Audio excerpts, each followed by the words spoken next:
Let's talk about a situation that makes every parent's blood boil. Your child is getting bullied. You've told the school, and then one day they finally defend themselves, and the school punishes them. Today we're going to break down exactly how this happens, and more importantly, what you can do about it. You know this story, right? It feels so incredibly powerless. For weeks, maybe even months, you've been doing everything right. You've reported the harassment, sent the emails, made the calls. Then your kid stands up for themselves, and just like that, the school decides they're the problem. So that's the big question here, isn't it? How on earth does a clear-cut case of self-defense get twisted into a disciplinary issue? Well, I'm here to tell you it's not some random accident. It's a predictable, institutional pattern. We call this the retaliation trap. And it's a system that's almost perfectly designed to punish victims for reacting to harassment, all while conveniently erasing the weeks of aggression that led up to that moment. Let's take a look at how this actually plays out. Okay, just look at this timeline. It tells the whole story. Week 1, there's aggression. The parent emails. Week 2, more aggression. Another email. And what's the school's response on day 17? The classic, we're monitoring the situation. Then, the very next day, the victim is cornered and finally pushes back. One single defensive action. And what's the result? Both students get suspended. The entire 3-week history of bullying, it's just gone, wiped clean. So this whole dynamic actually has a name. It's called victim retaliation. It's what happens when a school's zero-tolerance policy is used to completely ignore the context.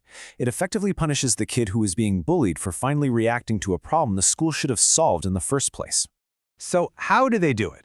How does a documented history of harassment just vanish into thin air? Well, it's not magic.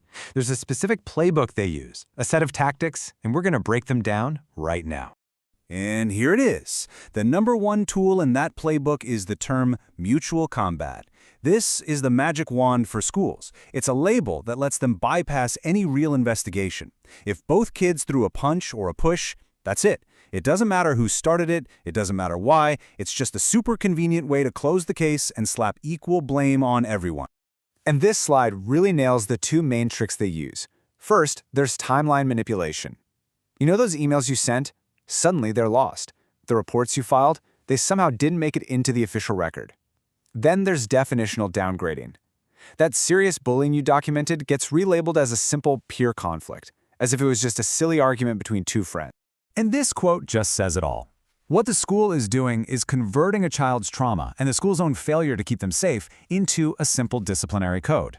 See how that works? It shifts all the liability away from the school for not doing its job and puts it all on the victim for one single act of self-defense. Now, I know this all sounds pretty bleak, but I promise you, there is a way to fight back. It all starts with you taking control of the story. This next part is all about how you can build a case that they simply cannot ignore. And this right here, this is the most important thing to remember. The school controls the official record, sure, but you can and you must create your own parallel record. Meticulous documentation, your own log of events is the one thing they can't make disappear. Your emails, your notes with dates and times, that becomes the undeniable proof that the school knew what was happening and failed to act. So what does this actually look like? What do you do? We're about to walk through a simple 5-step protocol. Think of it as your game plan to protect your child and hold the school accountable.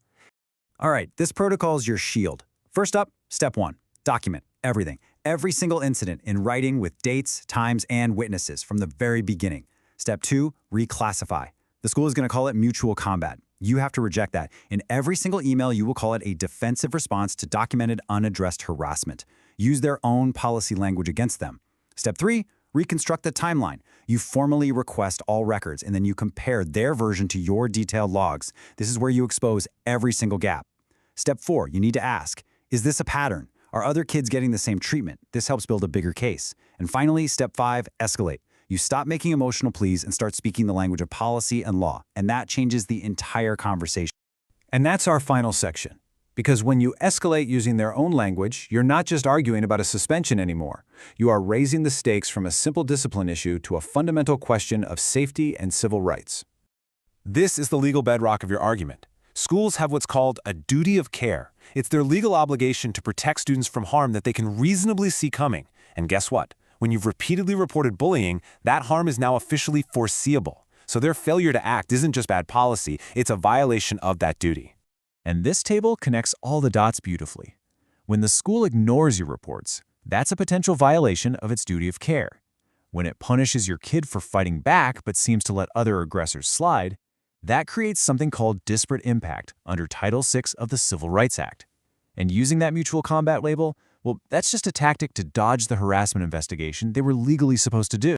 And this is why it's so much bigger than just one incident. The data is very clear. This pattern doesn't affect all students equally. Students of color, kids with disabilities, and children who have been victimized before are way more likely to be punished for defending themselves. This isn't just about a school's bad policy anymore, it's a serious civil rights issue.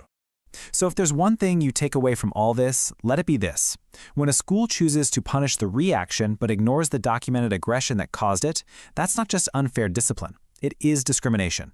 And knowing that, well, that's the first step to finally changing it.